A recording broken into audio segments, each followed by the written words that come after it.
I found messages on my girlfriend's iPad that make me think she's planning to leave me for her dying ex, and now I'm seriously considering leaving without saying a word. I, 28 male, saw their messages last week and I haven't been the same since. I borrowed my girlfriend's, 26 female, old iPad for work purposes and her Facebook account was still logged into the device. I was going to log in on my messenger because I forgot my phone at home and I was going to message her, but then I saw that she had messages from her ex-boyfriend. Let's call him Andre. Her and Andre dated for 2 years. They were each other's first love and she never told me what happened between them. I met her a year and some months after they broke up when I went on a trip with my family to California. I didn't know anything about him other than the fact that they dated sometime in high school and college. When I met her, we instantly hit it off. She showed me around LA and me living in Australia wasn't a problem. We were in a long-distance relationship for a year until I saved up enough money to move out of my country for her. Other than that, it took me months to look for a job in Los Angeles so that I would be financially secure when I got there. 3 years later, we're still going strong. Or so I thought. When I clicked on their conversation out of curiosity, I immediately noticed the kiss and heart emojis. Right then I knew what was happening. I don't want to go on about the details, but the only message that stood out was her talking about leaving me for a few months so that she could take care of him. He has cancer, it's at stage 1 but he reckons he's going to die. On one of his messages to her, he asked if she would visit him in his house. And I'm pretty sure she did because they mentioned how they had a great time together and that it was good to catch up. Well, it's been a week since I found out. She doesn't know that I know, or that I took her old iPad out of its box and that I had spent 2 days reading their messages. She has no idea at all. She thinks everything is okay between us, but I actually want to cry for a long time and I want to physically hurt myself. I have no friends in LA, all of them are back home and they're all living their own lives now. I don't want to talk about it to anyone because thinking too deeply about it hurts. I guess when it all comes down to it, she never really loved me and I'm still trying to accept that. I think that's the part that is hurting most. I don't know how to approach this. I have written my resignation letter for work and I have messaged my parents that I was going to go home sometime next month. I did both when I was extremely upset. I just need advice on how to approach this. I don't want to talk to her about it, at all. I can't even look her in the eye without wanting to break down. Please help me on what to do and how to approach it correctly. As of now, I'm thinking of leaving while she's at work. Update, I finally talked to my girlfriend about it and unfortunately, she is now my ex-girlfriend. A lot of things that I never expected to happen did happen in a span of hours. As soon as she opened the door to our apartment, I could tell that she was already starting to cry. Seeing her so vulnerable like that also hurt because I didn't want to put her in that position. I had to constantly remind myself that none of this was my fault. We sat down, there were lots of tears. I thought I would be bitter, angry and that I would be screaming at her the whole time, but I just felt disappointed instead.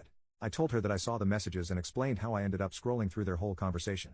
She kept reasoning that she just felt sorry for him and that she didn't know how to say no to him because they go all the way back. Then I told her that we go more way back than they ever did. I was there through her lowest point. I helped her get up.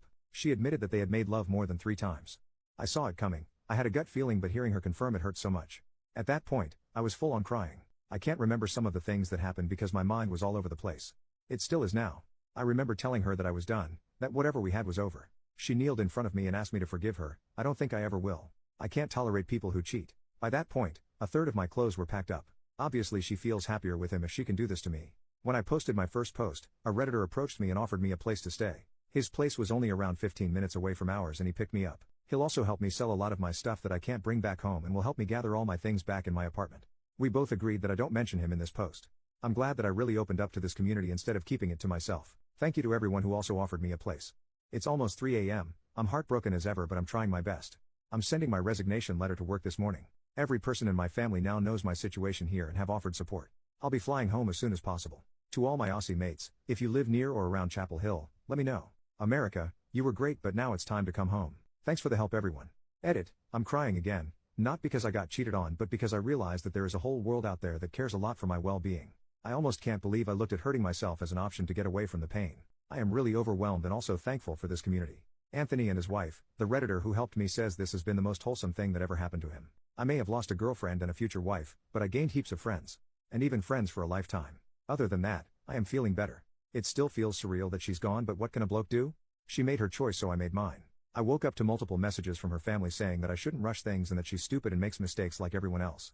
It sucks that I may not be able to see her family for a long time. They were great people. I thanked them and said that although I believe in second chances and everyone makes mistakes, cheating is a choice that jerks pick, never a mistake. My ex also emailed me around 5 in the morning.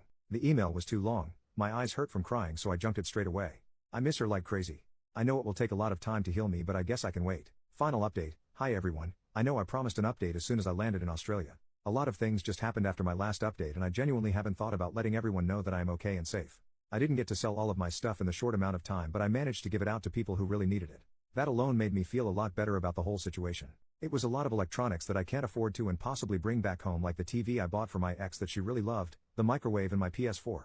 I'm in Australia now and not everything is going as planned, but whatever situation I'm in right now is at least okay. The cherry on top of all this crap is that my brother verbally abusing me over something dumb I said about the cancer guy while I was drunk. It was something like hope he dies a painful death, and it got him all worked up considering one of closest friends did die in a painful way. To cut the story short, I didn't end up going to Brisbane to live with him and am now living with my parents in Perth, unmotivated and jobless.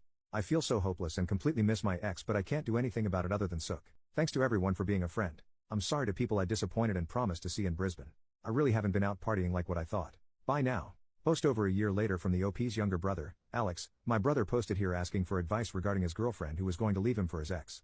I want to find the post. He passed away and I want to know why he did what he did. I have been skimming for a while without an account, putting in keywords on the search bar. I'm desperate to see, please help. I am his younger brother. He passed away to suicide 2 months ago. He moved all the way to America from Australia with his girlfriend that he met there while on holidays. They broke up because he found out she cheated on him with her ex-boyfriend. I remember when we were talking about the vulnerable situation he was in, and he told me he met some people from a Reddit relationship advice page that helped him transition from America to Australia again. He said he was also going to meet people in Chapel Hill before crap hit the fan between him and our older brother. He would have been 28 to 29 years old when he posted. Please help me, I just want to see his account. I want to know what was on his mind. I need that closure. Commenter, first off, I'm sorry for your loss. I'd be really careful reading his posts if you find them. Make sure you can handle it. I can only imagine how hard it'd be to do something like that. Please look out for your mental health. You could just make things worse by moving forward with this. I suggest you maybe discuss this with a therapist before reading into anything. You want to make sure this will absolutely help you get closure and start to heal, as much as one can.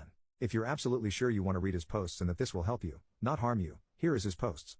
Alex, thanks a lot for this. I'm still trying to gather the courage to read the whole thing. It hurts to know this happened to my brother. He was a good guy, would never hurt anybody. He sacrificed a lot of things for her and I really just can't believe this. Thanks to everyone who showed him kindness when he was far away from home. Commenter, I'm glad I could help. My brother was suicidal for a long time. I remember how tough it was. He fortunately got better after some time though, but every once in a while I have nightmares that he did go through with it, and just those nightmares mess me up pretty bad. I can't imagine what it's like to actually live through that horror. I'm really sorry for you and your family. I hope the posts can bring you all some closure. Please be real careful though. If I were in your shoes, I could very much see myself getting too hung up on the content of the posts and making my mental health significantly worse. This is why I very much recommend this is something you look at with a therapist, if you do decide to open those posts up. Alex, it's really tough. Every day I was scared that something would trigger Connor to do it. I had to call him 3 times within a day to check up on him while I was at university and work. We were having fun living together since the pandemic began. I thought he was enjoying spending a lot of time with me, but I think the isolation wasn't doing his mental health any good. I guess it's harder for me because I lived with him. I'm glad to hear your brother is okay now. Alex, thanks a lot for your help everyone. I still haven't clicked on the post yet. I just need some time to collect myself. I'm pretty nervous, but my family and I have been in the dark for so long. We really need this closure. He never spoke about the situation again and I wanted to see if he had any more to say. Commenter, I wouldn't get your hopes too high for closure. I'm not sure that's entirely possible with a situation like this. These posts only represent a small snapshot during a short period of his life. His suicide is likely more complex than any one issue. Read it if you want, but please don't go into this hoping it will provide what you need to move on. Alex, I'm really thankful for the nice comments. Connor was a great man and he didn't deserve any of the pain life had thrown at him. My older brother, Kurt, and I will be reading the posts together tonight. I will be deleting the app straight away to give me some peace of mind. He also had a Reddit app in his phone with a different account. I really don't know what he was doing with many accounts, but I hope I have cleared it for some people. We will read most of the posts on that account tonight too. I know he was much more active on that one. I will not be telling my parents about this, they are already going through enough pain as it is. No one should have to go through the bouts of burying their own kid. Much love, Alex.